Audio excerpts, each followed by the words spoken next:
Hello, and welcome back to yet another episode of Blonde, Brunette and Confused. I'm Bella, the blonde one. I'm Lauren, the brunette one. And I'm Hannah, the confused one.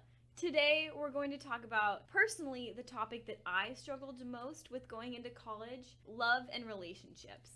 Since we've been at college, we've developed a fairly effective metaphor for what love is like, and I want to share it with you all. Basically, the whole idea is that love and relationships are like ice cream. There's a ton of different flavors. You have your whole life to try a ton. College is pretty much the biggest ice cream parlor that you'll ever be in. There's so many different flavors of ice cream, so many new people that you're meeting. It can be kind of overwhelming, but the point is you should find a flavor that works for you, and today we're going to talk about that. Each of us have completely different backgrounds when it comes to love. Bella and I's are slightly similar, but Hannah's is very different. Do you want to explain your history with relationships? Okay, so while Bella and Lauren came into school in relationships, I came into school having had 0 relationships. The one thing I found is that a lot of people in high school felt like they needed to have some kind of experience going into college, whether it be a boyfriend or just like making out and stuff. But one of the things that I just very much felt is I didn't really feel like I needed to do any of those things beforehand. And to be completely honest, once you get to college, honestly, nobody cares. Because people are going to make their own assumptions about what you've done and what you haven't, just based on how they meet you. So it really doesn't matter. It's not like we all sit around sharing that, typically. Adding on to that, I know there were a ton of people in my high school that around senior year, they would almost get antsy and try and find anybody they could. Like, they let their standards drop because they felt that they needed to have some sort of experience under their belt. You deserve more than that. You should never try and settle for something because you feel like you have to. You should do exactly what Hannah did and chill, be yourself, have a good time, and then you come to college and you really click with someone, and now, you know, you're in a really great, healthy, sustainable relationship, and you never felt the need to settle for something that you weren't happy with. So yeah, I mean, I definitely feel like you should try and wait. When you're kind of actively searching for a relationship, you're more likely to kind of settle for someone, which is not to say you shouldn't be like, oh, I want to be in a relationship. But I think it's just more important to just be like, oh, just hanging out, being yourself and doing your own thing. And then it's easier to find someone like more organically that you mesh with well. This isn't to say I didn't actually go on any dates in high school. I went on like 3 whole dates. I think 2 were with the same person. But, like, it just wasn't working for me, and I wasn't like, oh, I need to try to have a boyfriend. I was just like, whatever. You do you. Yeah. Exactly. Worst comes to worst, like, if you're, like, at dances, if you can't find a date, I was never, like, feeling bad about it. I think I went to homecoming with my friend Hannah 2 years in a row. We had a great time. Our pictures were amazing. Our names are the same, so it made it cuter. So find friends who have the same name as you and date them. Yeah, that's the moral. The moral of the story is date them. When I came to college, which, again, try not to come in looking for a relationship, because there is so many guys for one thing, and you will be overwhelmed. True. Also, because this is all these new people in this new place, I feel like it's better to try and, like, figure yourself out there first and all this stuff so that you, like, know how to be you by yourself. And, like, if you find a relationship, that's cool. But yeah, so about 2 months into college, I actually started dating my boyfriend now, Mike. But we were like friends first, so it was all really good. And I don't have much to say on that. We don't really have any drama. That's about it. Sometimes he distracts me while I play The Sims. That's like the worst thing he does. And definitely a very different experience to what I have would be Lauren with her both high school and college dating experience. So Lauren, do you want to share some of that? Yeah, so my relationships, it was kind of difficult. Now it's great, but it was difficult. I was in a 3-year-long relationship in high school with my now ex-boyfriend. I'm just going to say the moral of it was long-distance relationships don't always have to work, and that is so completely okay. I know a lot of people in high school, if they're dating their boyfriend or girlfriend or anything for a long period of time, they think, oh, now we have to get married. You don't have to spend the rest of your life with them. There are many other ice cream flavors out there. But with my relationship, I was one of those people. I thought it was very solid. I was completely in love with him, and I thought we were going to get married. But honestly, Long distance can make or break a relationship no matter how strong it is and depending on who you are. I didn't have a car. I was busy a lot with clubs, and because he couldn't really come to me a lot of the time and stuff, it didn't really end up working out for us.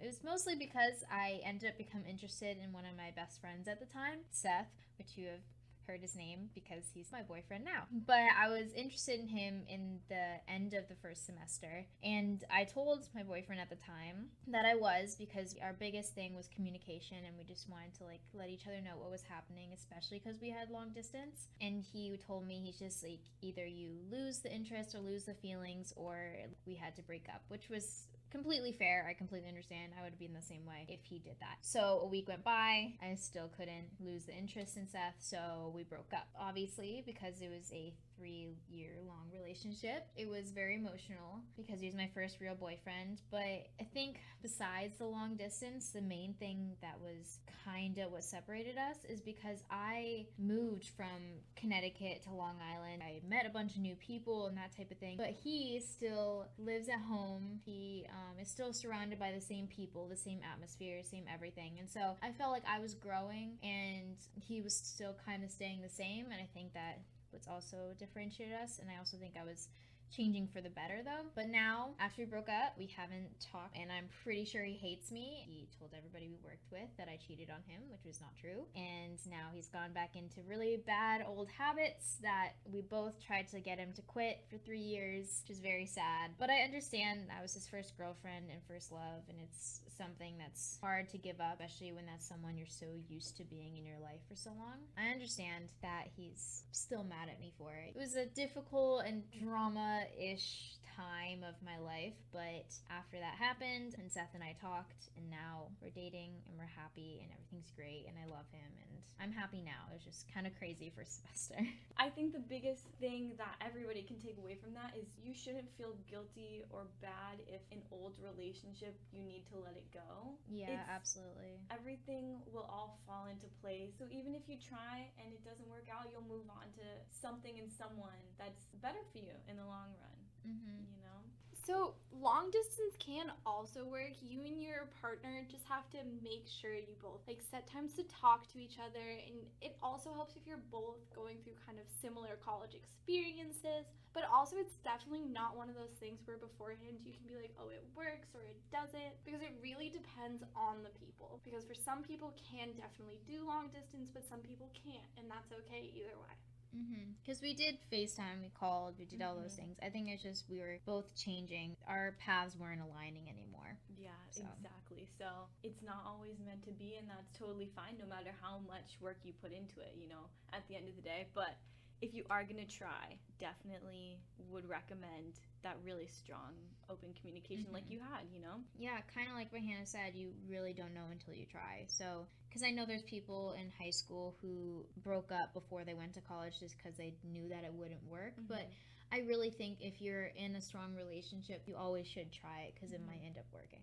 My relationship is very interesting because it falls into this very interesting gray zone, is I think how I'll start off describing it. Lauren's right. It's extremely similar to her relationship in many regards, and I think as I explain it to all of our listeners, they'll start to pick up on the similarities. But basically, my high school sweetheart and I dated for 3 years, all the way up until senior year. So again, very similar to Lauren. We didn't know what to do because the relationship was really strong. We still loved each other. We were so happy, and we probably wouldn't have broken up if college wasn't in the picture. But the reality was that both of us were going to school across the country from each other. He's on the West Coast, I'm here on the East Coast. You know, you can't hop into the car and visit each other. It's a plane ride away. So we were confronting that reality. But we also knew that we really didn't want to lose each other. So we were trying to come up with some sort of a compromise. I also wanted to be really honest with myself in the fact that in college you meet so many new people and you're always so busy and you need room to discover yourself on your own. I'd also heard so many stories of people in my life that had met the one in college, and I didn't want to restrict my high school sweetheart from possibly meeting that person that would make him happier, because at the end of the day, I care about him so much. If his future wife is at his school, I wouldn't want to stop him from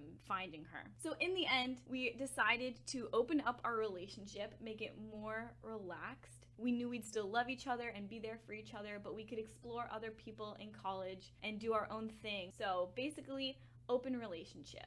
You can go out and date people, but you also have this person that you still really love. My first semester at school, it was really good because I could develop myself on my own. I was in a completely new place. I could focus on meeting other people. We both recognized that we needed time to adjust with space. But on the flip side, that also came with a new struggle because I was so used to being with him every day and being in this really, really tight and dedicated relationship that I really needed to readjust my expectations.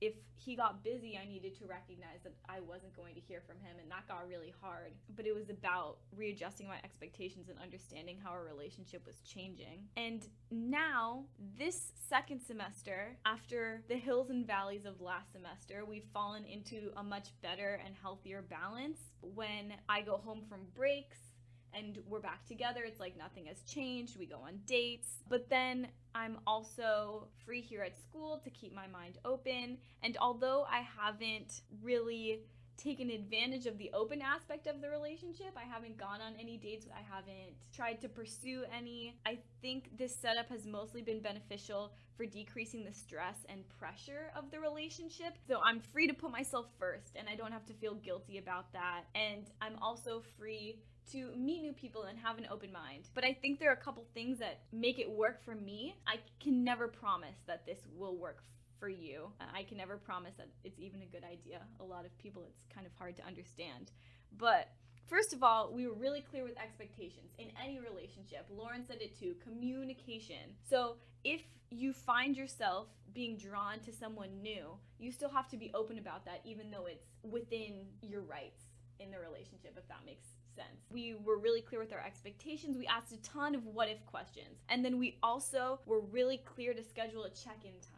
This is very important. So you have to say, we're gonna meet back up and we're gonna talk about, is this really working? Finally, and I think the most important thing, is that we dated for so long that we had a super strong foundation of friendship and trust. So we knew that we wanted the other person to be happy, and I knew he wouldn't string me along. I knew he would only ever keep me in his life if he was actually still caring about me. So I think it's important to say that I got lucky. I'm happy. And I think as long as you're happy, that's the most important part. Yeah, so definitely just make sure you're happy with whatever you're doing, whether it's in a relationship, in the same one, in a different one, not in a relationship. You just have a dog. Dogs are cool. We're all best friends. We all see each other going through these different things, right?